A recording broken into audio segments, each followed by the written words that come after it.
Pinagaling ni Jesus ang isang lalaki sa Bethesda. Pagkatapos nito, pumunta si Jesus sa Jerusalem upang dumalo sa isang pista ng mga Hudyo. Sa isang pintuan ng lungsod ng Jerusalem kung saan idinadaan ang mga tupa ay may paliguan na ang tawag sa wikang Hebreo ay Bethesda. Sa paligid nito ay may 5 silungan kung saan nakahiga ang maraming may sakit, mga bulag, pilay at mga paralitiko. Hinihintay nilang gumalaw ang tubig dahil paminsan-minsan may isang anghel ng Diyos na bumababa at kinakalawkaw ang tubig.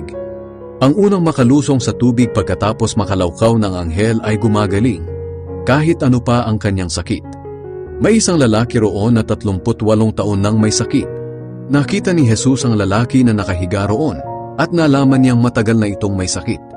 Kaya tinanong siya ni Jesus, "Gusto mo bang gumaling?" Sumagot ang may sakit, "Gusto ko po sana, pero walang tumutulong sa aking lumusong sa tubig kapag kinakalawkaw na ito. Sa tuwing papunta pa lang ako, nauunahan na ako ng iba."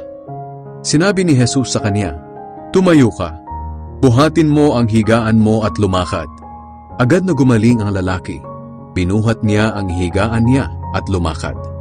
Nangyari ito sa araw ng pamamahinga. Kaya sinabi ng mga pinuno ng mga Hudyo sa taong pinagaling, "Hindi ba't araw ng pamamahinga ngayon? Labag sa kautusan ang pagbubuhat mo ng higaan." Pero sumagot siya, "Ang taong nagpagaling sa akin ang nag-utos na buhatin ko ito at lumakad."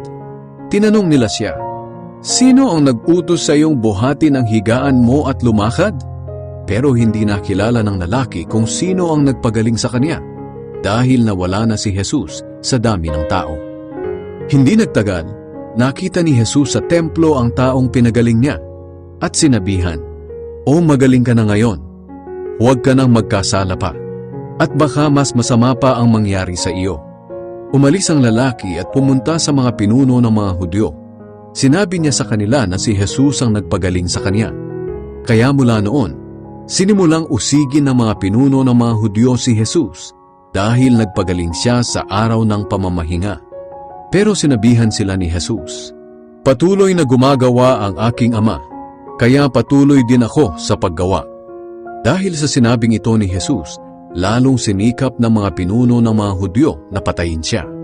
Sapagkat hindi lang niya nilabag ang batas tungkol sa araw ng pamamahinga, kundi tinawag pa niyang sariling Ama ang Diyos, at sa gayoy ipinapantay ang sarili sa Diyos.